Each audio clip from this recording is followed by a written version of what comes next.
राधा मेरी मात है और पिता मेरे घनश्याम, दोनों के चरणों में मेरा बारंबार प्रणाम। जन्म के दाता माता पिता हैं और गुरु कर्म के दाता हैं, और गुरु मिलाते हैं ईश्वर से, आप ही भाग्य विधाता हैं। हे गुरु ब्रह्मा, हे गुरु विष्णु, हे शंकर भगवान, आपके चरणों में हे गुरुदेव प्रणाम, आपके चरणों में। प्रेम से कहेंगे विष्णु भगवान की जय, गरुड़ जी महाराज की जय। आज पंचम अध्याय में श्री गरुड़ जी महाराज भगवान से प्रश्न करते हैं कि हे प्रभु, इस कलिकाल में प्राणी को मोक्ष मात्र केवल गरुड़ पुराण श्रवण करने से प्राप्त होगा, और आपने 4 अध्यायों में हमको समझाया यम की यातनाएं किस तरह भोगनी पड़ती हैं। और आज हम आपसे जानना चाहते हैं कि जो जीव अपराध करता है, पाप करता है, कौन से पाप करने से उनको पता चलता है कि हमने पूर्व जन्म में क्या अपराध किया, क्या पाप किया, और पूर्व जन्म में हम किस योनि में थे, ये पता लग सकता है। तब भगवान विष्णु कहते हैं कि नारद, हे गरुड़ जी महाराज, बिल्कुल सत्य है। तो भगवान बता रहे हैं कि आप मनुष्य की शरीर पर जो एक चिन्ह आता है, कहीं ना कहीं आपके पूरे शरीर में कोई एक चिन्ह ऐसा आता है जो पूर्व जन्म से संबंधित होता है। भगवान कहते हैं कि यही पाप यांतिम याम योनिम पापिनो नरहत नरकागतः येन पापेन ये चिन्हन्नम जायेत मम तृष्णो। भगवान बताते हैं कि गरुड़, नरक से आए हुए प्राणी जिन पापों से जिन योनियों में जाते हैं और जिन पाप से जैसे चिन्ह होते हैं, वह मैं तुमसे कहता हूं। भगवान क्या बतला रहे हैं कि जो जीव जो अपराध करता है, पाप करता है, कौन से पाप करने से कौन सी योनि में जा सकता है, और फिर उस जीव के निशान शरीर पर क्या आता है। तो भगवान कहते हैं गरुड़, ब्रह्मक्षय रोगी स्याद गोग्न स्यात् कुब्जड़ो जड़ा। भगवान कहते हैं गरुड़, ब्रह्म हत्या करने वाला क्षय रोगी होता है और गौ हत्या करने वाला कुबड़ा पैदा होता है। जीवन में ध्यान करें मेरे प्यारे। कन्या की हत्या करने वाला कोढ़ी, इनको आप चांडाल की योनियों में समझिए। और गरुड़, स्त्री का घात करने वाला या गर्भपात कराने वाला भिल्ल रोगी, आरोग्य नगमन करने से, नपुंसक, गुरु पत्नी सेवन से खराब शरीर वाला, मांस खाने वाले का लाल रंग होता है। लाल लाल अंग, यानी कि आपने कहीं देखो ना, घूमते रहते महाराज, सफ़ेद सफ़ेद लाल लाल से दाने शरीर पे हुआ करते हैं। ये पहचान बता रहे हैं भगवान गरुड़ को। दूसरे को न देख करके अकेले मिष्ठान भोजन करने वाले को कंठमाला का रोग उत्पन्न होता है। और श्राद्ध दिन में अशुद्ध अन्न देने वाला चित्रकुष्ठी होता है। झूठी साक्षी देने वाला गूंगा पैदा होता है। आजकल देखते हो बहुत झूठ बोलते हैं, कोर्ट में जा करके झूठी गवाही देते हैं, तो समझ लेना वो अगले जन्म में गूंगा ही पैदा होगा। गरुड़ पंक्ति भेद करने वाला काणा होता है। पंक्ति में भेद करने वाला, एक आंख से काणा है। कई लोग भेद करते हैं ना, कई जगह देखा जा गया, हमने भी देखा कई जगह। महाराज अपने रिश्तेदार हैं या अपना कोई फ्रेंड सर्कल है, उसके लिए तो महाराज पंगत में अच्छा भोजन कराया जा रहा है, बाकी सब्जी और पूड़ी बांट के छुट्टी कर दी। तो ऐसे पंक्ति में भेद करने वाला अगले जन्म में मेरे प्यारे ध्यान कर लेना। तो ऐसा पंक्ति में भेद करने वाला काणा विवाह में विघ्न करने वाले का होठ कटा होता है। जो कोई गरीब कन्या का विवाह हो रहा है, वैसे भी कहते हैं कन्यादानम महादानम सर्वदानम दुर्लभम। जहाँ कहीं कन्या का विवाह हो रहा, कोई मदिरा पान की पी करके वह लड़ाई झगड़ा करता है, उस यज्ञ को भंग करने की कोशिश करता है, तो मेरे ठाकुर जी उसको कभी भी क्षमा नहीं करेंगे और उसको अगले जन्म में महाराज उसके होठ एक कटा हुआ आएगा, ये उसकी निशानी होगी। पुस्तक की चोरी करने वाला जन्म से अंधा होता है। गौ तथा ब्राह्मण को लात मारने वाला लंगड़ा तथा पंगु उत्पन्न होता है। मिथ्या बोलने वाले का कंठ अच्छा नहीं होता। मिथ्या बात का सुनने वाला बधिर होता है। जहर देने वाला मूर्ख तथा पागल होता है। अग्नि लगाने वाले खलवाटी होते हैं। मांस बेचने वाले दुर्गामी होते हैं। मांस खाने वाला रोगी होता है। और मित्र का द्रोही पर्वत पर गिद्ध होता है। क्रय विक्रय में कपटी उल्लू होता है। वर्णाश्रम की निंदा करने वाला वन में कबूतर होता है। आशा का छेदन, स्नेह का छेदन, द्वेष विचार कर स्त्री का त्याग करने वाले बहुत काल तक चक्रवाहक पक्षी होते हैं।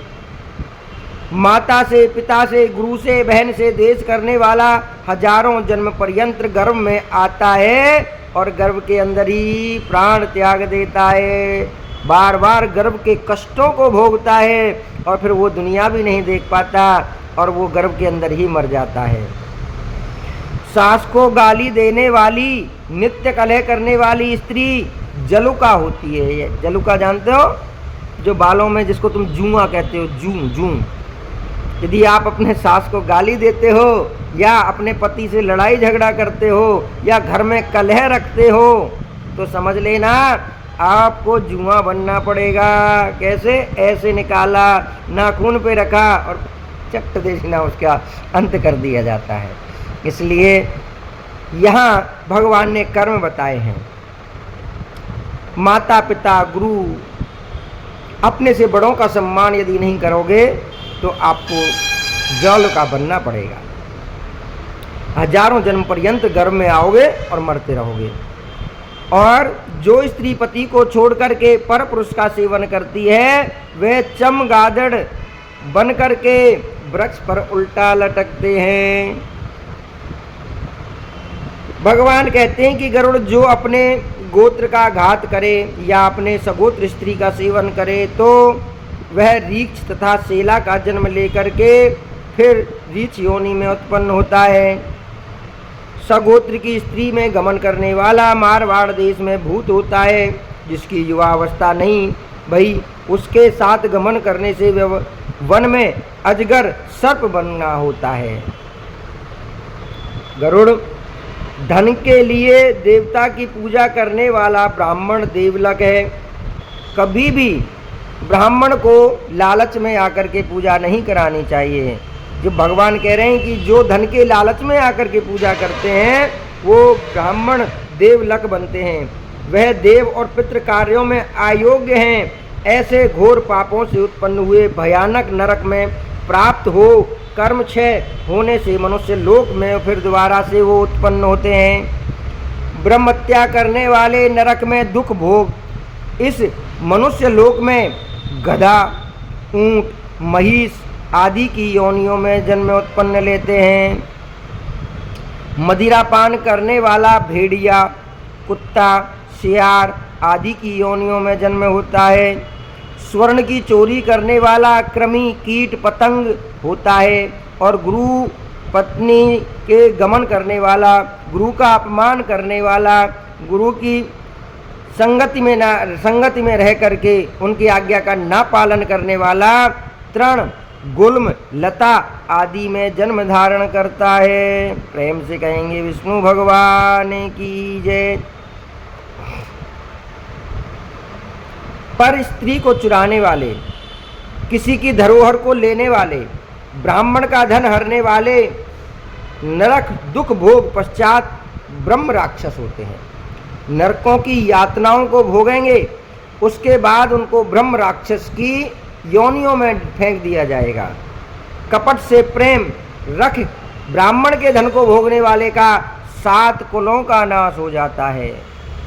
और भगवान कहते हैं कि गरुड़ ब्राह्मण के धन को भोगने वाले के कुल का नाश, चंद्रमा और तारागण तब तक रहेंगे अपने अपने स्थान पर, तब तक वह जीवन भर दरिद्री रहेगा, कुलों का नाश हो जाएगा और उसको वंश चलाने वाला भी कोई नहीं होगा।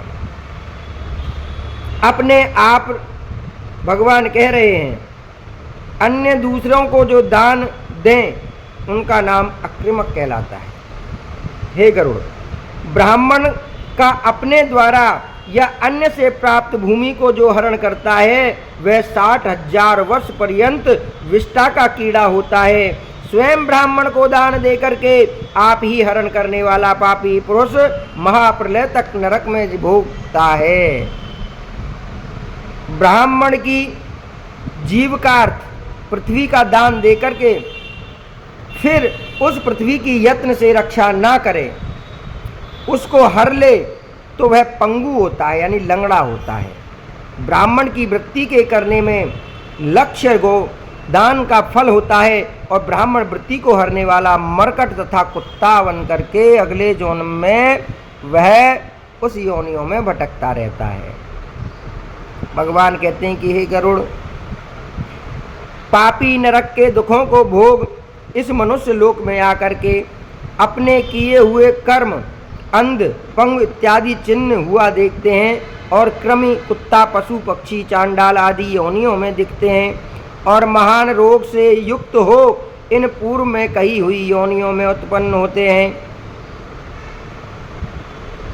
तदंतर 1000 जन्म पर्यंत शरीर को प्राप्त कर पक्षी होते हैं। उन योनियों में दृष्टि शीत ताप आदि का दुख भोग शुभाशुभ कर्म भोगने के लिए फिर मनुष्य का जन्म प्राप्त करते हैं।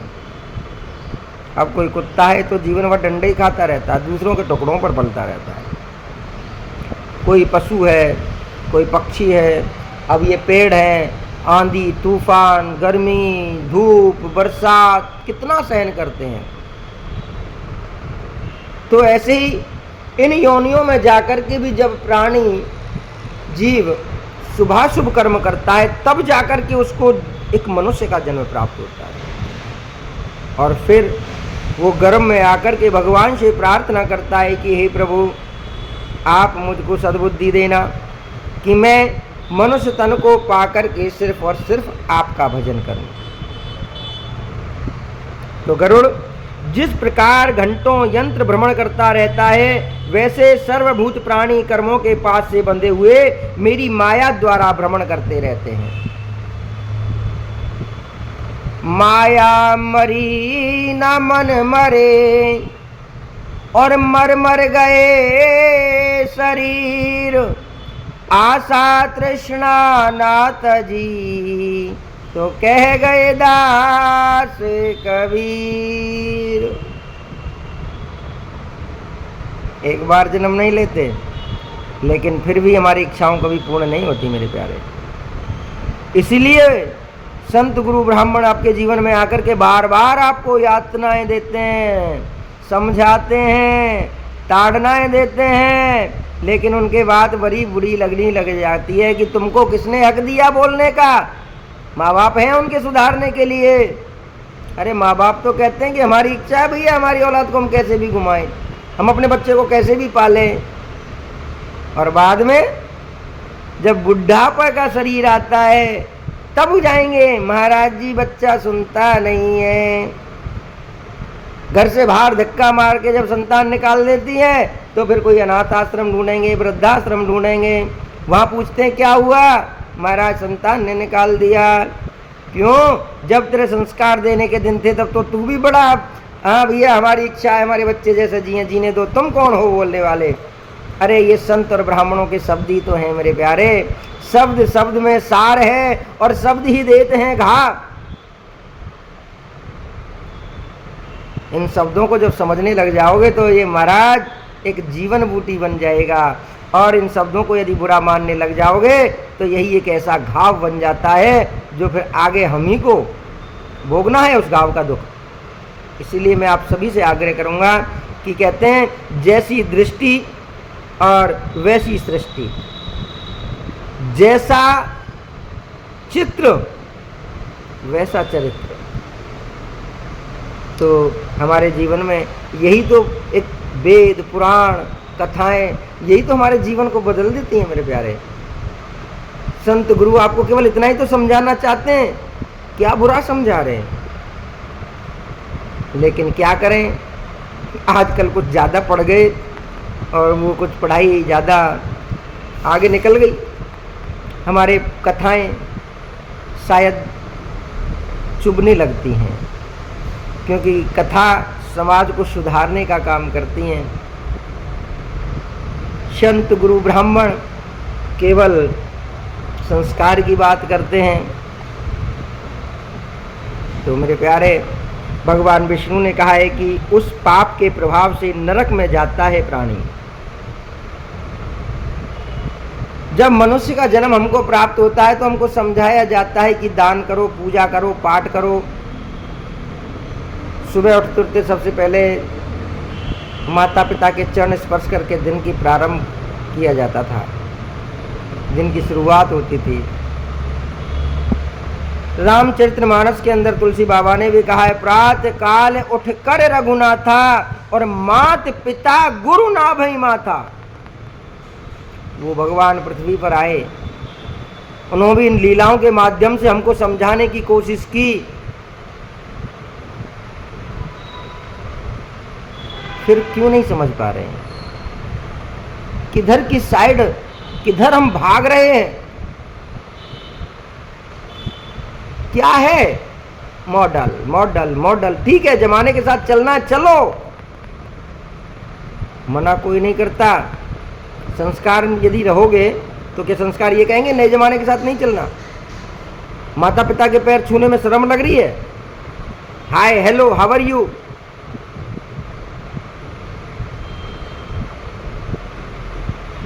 भाई बिल्कुल इंग्लिश जरूर पढ़ो, बहुत कमाई करो, बहुत बड़े बाबू बनो, लेकिन अपने संस्कार कभी जीवन में मत भूलो मेरे प्यारे। क्योंकि ये सोच लो, भगवान ने गरुड़ पुराण में भी कहा है, गीता में भी कहा है, जैसा कर्म करे इंसान मैं तो वैसा देता हूं। तो फिर यहां वही इन्होंने बताया है, भगवान कहते हैं कि हे गरुड़, अपने किए हुए शुभाशुभ कर्म उसको अवश्य भोगने पड़ते हैं। शुभ कर्म करे हैं तो भी आपको फल मिलना है, और अशुभ किए हैं तो भी तैयार रखो। बोया पेड़ बबूल का तो फिर आम कहाँ से पाए। तो भाई बस बात यही आती है कि संत ब्राह्मण और गुरु आपको समझा रहे हैं। ये तब काम आएगा जब कोई काम नहीं आएगा। इसलिए आपको बातें शायद कड़वी लगती होंगी, शब्द कड़वे लगते होंगे। आजकल संत ब्राह्मणों पर उंगलियां उठाना बड़ा आसान है मेरे प्यारे, लेकिन हम लोग, हमारे बच्चे लोग आइडल किसको बनाते हैं मेरे प्यारे? बोलो बोलो। जो हमारे घरों को बिगाड़ रहे हैं। बस इतना ही कहूँगा, इससे ज़्यादा नहीं। हर माता पिता से मेरा आग्रह है, बस केवल अपने संतान को आप संस्कार दीजिए। और भगवान जो कह रहे हैं, पंचम अध्याय में उन्होंने बतलाया है कि जो इंसान बोएगा वही पाएगा। फिर नरक से आकर के दरिद्री होकर के पाप करता है, हे गरुड़ अपने किए हुए शुभाशुभ कर्मों को भोगता है। अनेक कल्प व्यतीत हो जाते हैं, फिर भी बिना भोगे कर्मों का नाश नहीं होता। जीव प्राणी, आपने देखा होगा, पूरा जीवन बीत जाता है पूजा पाठ यज्ञ करते करते, लेकिन फिर भी वो जीवन भर दुख भोगता है। क्यों? क्योंकि पूर्व जन्म में तो पाप करके आया है, तो फिर इस जन्म में तो भोगना है भाई। तो आप सभी से आग्रह है कि आप इस कथा को अवश्य श्रवण करें और हमारे चैनल से भी जरूर जुड़े। Radhe Radhe Kamvan. Subscribe, like and share करें। सभी भक्तों को दास मृदुल कृष्ण व्यास का प्यार भरा राधे राधे।